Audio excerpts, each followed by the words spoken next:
দেখুন বন্ধুরা, হুলোটা কোথায় বসে আছে।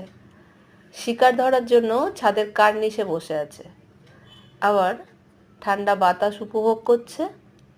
আর রাস্তায় যত মানুষজন যাচ্ছে তাদের সবাইকে দেখছে, আর শিকার ধরবে বলে চুপটি করে বসে আছে। ওর শিকার কি? ইঁদুর, টিকটিকি, অন্য বিড়াল, এগুলো হচ্ছে ওর শিকার। এই শিকার করবে বলে বসে আছে চুপটি করে। ছাদে তো কেউ নেই, অন্ধকার রাত, ব্যাস কেউ ওকে তাড়াচ্ছেও না, ওই জন্য ও চুপটি করে ওখানে বসে আছে। কখন একটা ইঁদুর আসবে আর খপাত করে ধরবে, কখন একটা টিকটিকি আসবে খপাত করে ধরবে, আর বেশ আরামে চুপচাপ বসে আছে।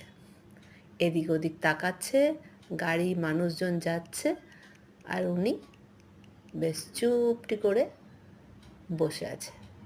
আমি আমাদের ব্যালকনি থেকে ওকে লক্ষ্য রাখছি এবং ওকে ভিডিও করছি, কিন্তু ওর কোনো তাতে ভ্রুক্ষেপ নেই, কোনো ভয়ও পাচ্ছে না, চুপচাপ বসে আছে। জানে আমাকে তো ধরতে পারবে না, করুক না ভিডিও, তাতে কি এসে যায়। আমি আমার শিকার ধরার জন্য এখানে চুপটি করে বসে থাকবো, তাতে কে এলো গেল, কে দেখলো, কে ভিডিও করলো, কোনো আমার তাতে আপত্তি নেই।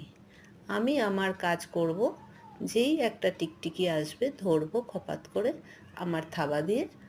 আর যদি ইঁদুর আসে তাহলে তো কথাই নেই, ধরবো। এখন তো আর পাখি নেই, দিনের বেলায় আমি পাখি ধরি, তাই এই সময় আমি ইঁদুর আর টিকটিকি ধরার আশায় বসে আছি, কিন্তু আসছে না একটাও।